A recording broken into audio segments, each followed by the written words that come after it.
Hello, this is Sukanya and I'm an actress and I'm here to share my personal journey about spine surgery.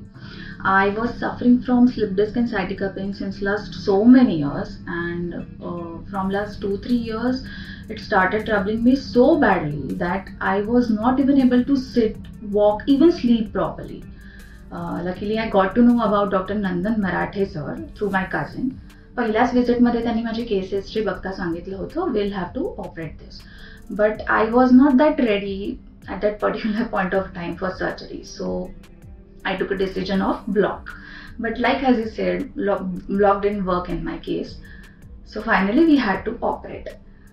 Surgery नंतर मला आठवतंय, म्हणजे अगदी surgery नंतर that point माझं pen पूर्णपणे ड्रॉप झालं होतं.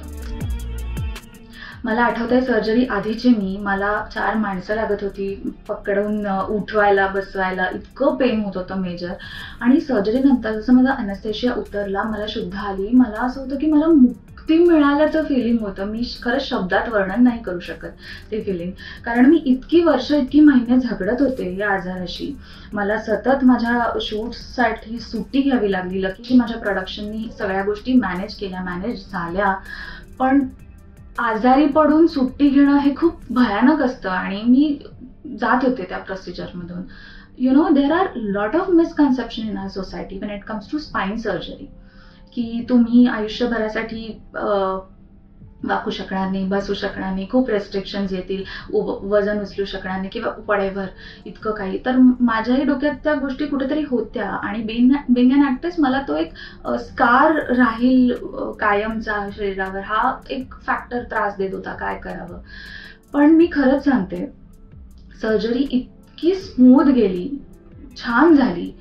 आफ्टर सर्जरी रिकव्हरी प्रोसेस पण इतकी छान होती. मला खूप अजिबात पेन वगैरे काहीच झालं नाही. मला बेड रेस्ट सांगितली होती काही दिवस, जी हिलिंग प्रोसेससाठी गरज होती, ती मी घेतली. आणि मला आठवतंय अगदी 22व्या दिवशी मी परत रिजॉईन केलं शूट. जितक्या जोमाने मी आधी शूट करत होते तितक्याच जोमाने. सो माझ्या पर्सनल एक्सपिरियन्सवरून मला सगळ्यांना असं सांगायचं आहे, जे कोणी हा व्हिडिओ बघताय, जे कोणी अशा कुठल्याही ऑर्थो आजारांशी झगडतायत, त्यांना असं सांगायचं आहे की जर तुमचे सर्जन सांगतायत ना की ही सर्जरीची वेळ आहे आता तुमच्या केसमध्ये, तर तुम्ही नका घाबरू, करा. कारण इथून पुढे मीही सगळ्यांना हाच सल्ला देणार आहे की आता टेक्नॉलॉजी खूप पुढे गेली आहे आणि डॉक्टर नंदन मराठे सरांसारखे एक्सपर्टीज सोबत असतील तर अजिबातच घाबरायची गरज नाही आहे.